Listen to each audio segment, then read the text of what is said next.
Recently I realized something. Although I've covered a lot of games, I almost never review their box art. I'm not sure why this is so, maybe it just didn't occur to me to do that. But I figured, why not review some box art while I'm at it? I mean, after all, if the box art ain't good, then you're not going to buy the game, much less play it. So I looked around and I said, okay, what would be a really good piece of box art to cover for this first review? And then it hit me. Amagon. Now you might be wondering, have I played the game yet?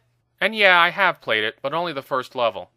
I may review the game in the future, or I may not. I'm not sure. I have to play it a little bit more and get more of an impression of it before I can make a decision. But in any case, let's get back to the box art. What are my thoughts on it?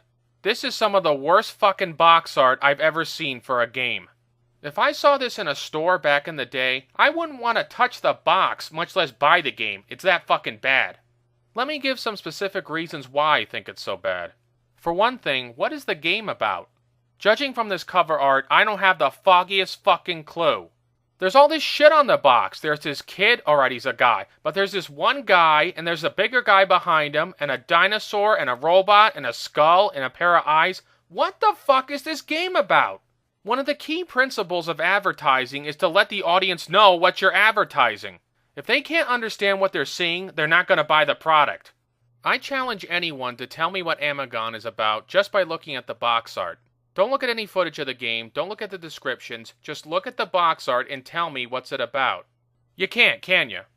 Who's my main enemy? Who am I fighting? The dinosaurs? The robot? That pair of eyes? The mosquito? What the fuck am I fighting? Compare this crap to something like, say, Castlevania 3. With that box art, you know exactly what you're getting. A medieval fantasy where you're fighting supernatural creatures. Also, the art is a hell of a lot more pleasing to the eye than Amagon's dreck. But anyway, as I said, the box art doesn't tell you what the game is about. It's just a mishmash of unrelated images. There's no order or overall theme. It's a mess. And here's something else that I found wrong with the picture. Almost all the enemies are portrayed as being to the side or behind the heroes, right? So why is the man-child firing his M16 in the opposite direction? It makes no sense. Worse yet, this picture has a really creepy vibe to it. As I said, I know the smaller guy is supposed to be an adult Marine, but he doesn't look like any Marine I've ever seen. He looks like a kid with a toy gun. Then we have the second bigger guy, bare-chested, flexing behind the kid. Starting to see what I mean here? It is just creepy and disturbing. If the bigger guy were any lower, this wouldn't be box art, it would be child porn. They couldn't put the muscle-bound guy to the side of the kid or away from him. No, they had to put the brute right behind him. Were the artists trying to make people not buy this game? Because if they were, they did an excellent job. So not only is the artwork confusing, it's also repulsive. Way to go, guys. Way to go. Next, there's the descriptions on the artwork. Ho-ho! Let's see what they have to say. 12 incredible battle scenes with 6 huge monster characters. To be fair, I haven't played the whole game yet, but what I have played is pretty fucking far from incredible. See Amagon's amazing transformation into powerful Megagon. I've seen it, folks. Trust me, it ain't amazing. And Megagon can only take about 5 or 6 hits, so I'd hardly call that powerful. Pitiful would be a better adjective.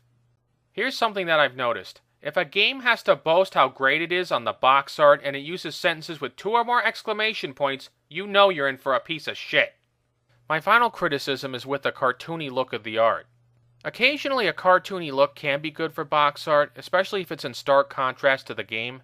But here everything looks off scale and there's no sense of spatial relationships. The background is very dull and there's no sense of color or detail. I can't even tell where the fuck this is taking place. Is it a jungle or a plane or an alternate dimension? If they got rid of all the extraneous crap in the frame and focused more on making the art less cartoony, they might have had something. Look, I'm not asking for Bosch's The Garden of Earthly Delights here.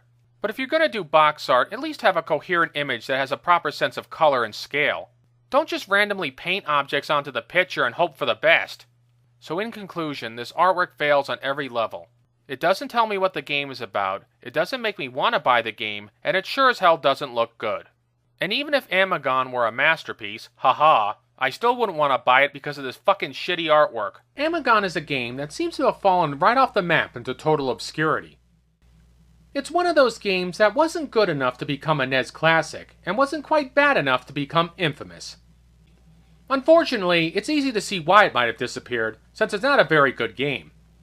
Though it does have a few interesting ideas.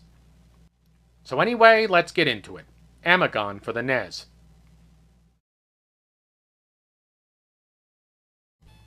Have you ever played a NES game that for all intents and purposes looks like a pirate game, even though it isn't?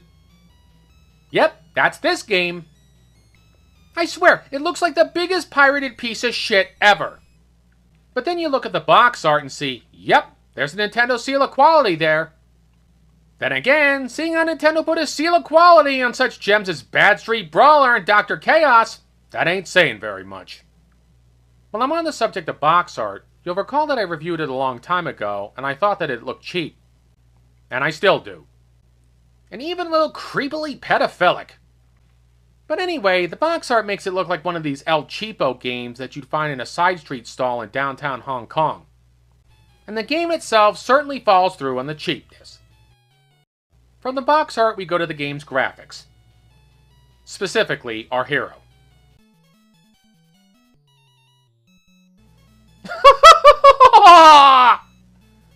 Our hero! As you well imagine, I use the word hero only in the loosest sense. If this guy's a hero, then I'm the fucking Pope, baby!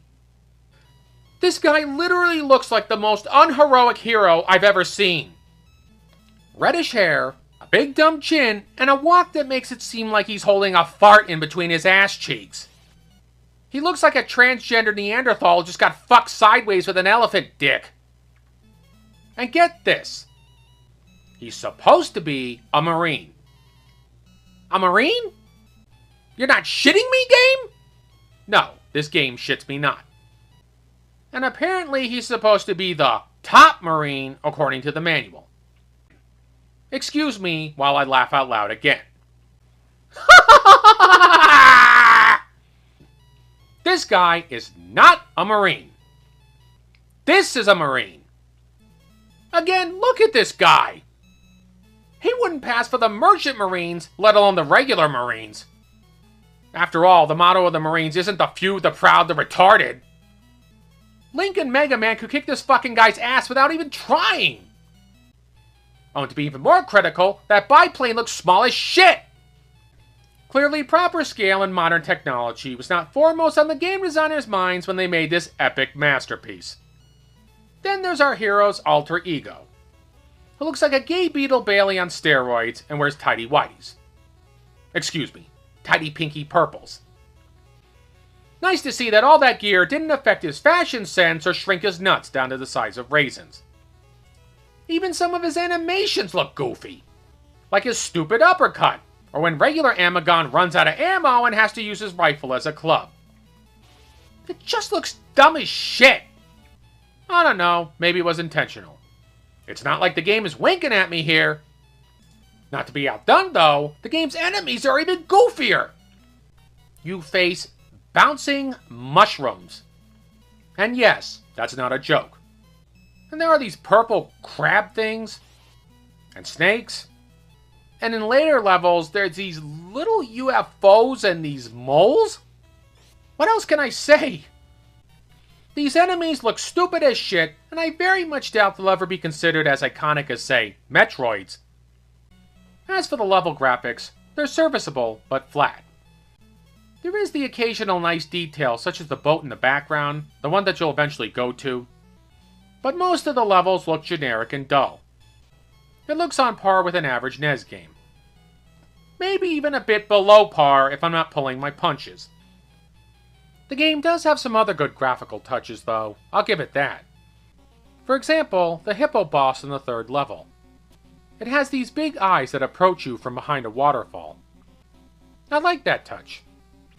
But for the most part, this game looks cheap and uninteresting and has no graphics that stand out. Next, there's the controls. And here's where the problems really start rolling in. On the surface, the controls are pretty basic.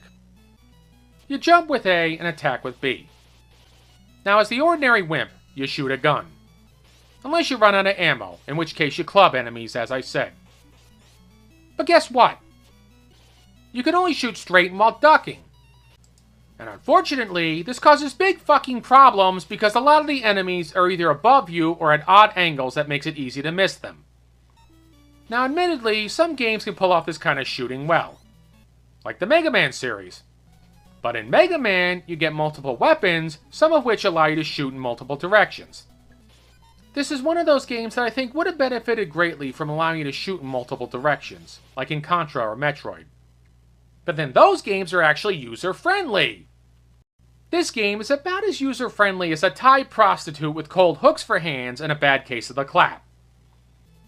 Now when you transform into Mega Dork, you get 2 attacks. When is this annoying uppercut that hardly has any range? That's right! You literally have to be standing right under an enemy's fart hole to knock him off! Why this doofus can't just, punch straight ahead is a question I doubt anyone could answer. Shit, even Altered Beast for the arcade did this better. And since this game heavily rips off that one, you'd think they could have stolen that much. His other attack, a blast, is more effective and has better range. But guess what?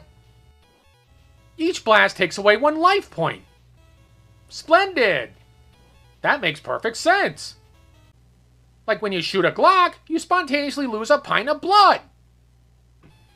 Despite these issues, Amagon still might have been a salvageable game. Note the word might. Alas, it's a lost cause from the word go. The biggest problem with this game is the difficulty. It really is way too fucking tough, which is odd to me because the game looks all goofy and shit, like an easy kids game. Get this. The game only gives you a couple of lives to start. And there's no passwords. Okay, there are 1-ups and some extra lives after so many points, though they aren't plentiful. Now some games I like are almost this tough. But here's the big difference, my friends. Our hero can only take 1 hit while in his wimp form. Really? Yes, Pally, 1 hit. Lose all your lives, lose the game. Now if you collect one of these Muscle Man icons, the game says, GO! Which means you can hit select and turn to Mr. Steroids here. And guess what? He can take multiple hits. Great! Except it depends on when you collect the icon and how many points you have. Low score equals low hit points. Marvelous! Alright, Mr. Steroids kicks ass, and if you transform into him, he can tear through the levels. But if you take too many hits, you turn back into the piss boy. Ha ha. I don't know why the fucking hell they couldn't just give you a life bar the whole time. Or at least pull a Contra and have you respawn where you died. Alright, in fairness, the game does give you a good number of checkpoints in each level. But they're as useless as a condom full of holes when you can die in 1 hit. The game could solve half its problems if it gave you multiple hits in both forms. Or at least a password. Now admittedly, for some demented reason, the game does give you continues and a level select when you get to level 4. But you can only choose from one of the earlier levels. That's right! You can't stay in the current level! What the fuck, game? Why not just have, infinite continues and keep me in the same level? Jesus, are you trying to piss me off, game? Yeah, you betcha! Shit, another American Sammy game like Ninja Crusaders gave you infinite continues and you stayed on the same level. Not this pile of crap, though! Like I said, this game is way too fucking tough for its own good. Worse still, though, Gay Muscle Butt Man can still die in 1 hit if he falls down a pit. Then you start back as the Wuss Man. Thank you for your generosity, game. Thank you. Not to mention that you have to change back into the Wuss Man at the end of every level. That's right! Your power-ups can't carry over to the next level. Please, punish me some more, game! I love it. Another odd point is that you get 300 bullets for your gun when you start out. Why 300? I don't know. You got me.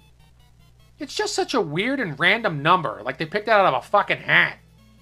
And it's like the game gives you too much ammo, yet not enough. Now you can collect more rounds from some fallen enemies, but again, if you run out, you have to club them.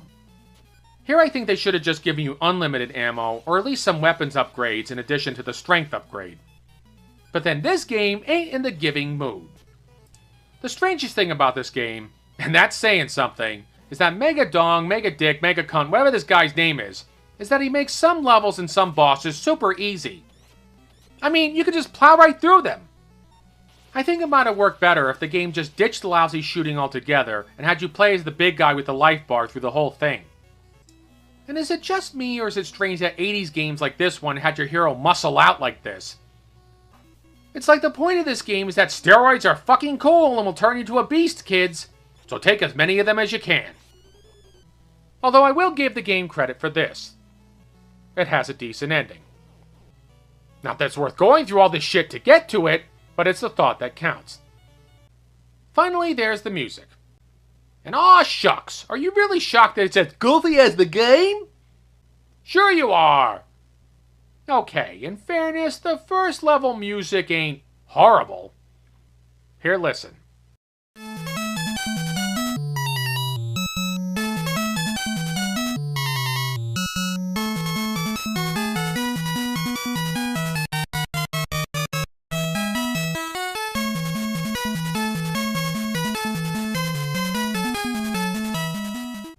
But some of this game's music sounds like the composer stuck a kazoo in a kangaroo's cunt and let it queef all night. Listen to the goofiness of this opening music.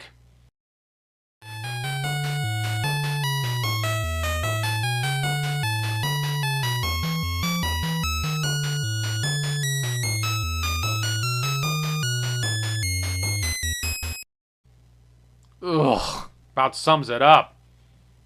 Look, I'm not asking for Mozart here, folks. But this is making the opening to Hide Light sound good. All in all, I can't totally slag this game. If you want a challenge, this game will fit the bill nicely. If you want fun, though, you do better looking someplace else. So in conclusion, unless you like super tough games and want to be run through the meat grinder, I wouldn't bother with this one. Even if you say yay, though, there are better hard-nosed games out there. Still, as they say, your mileage may vary.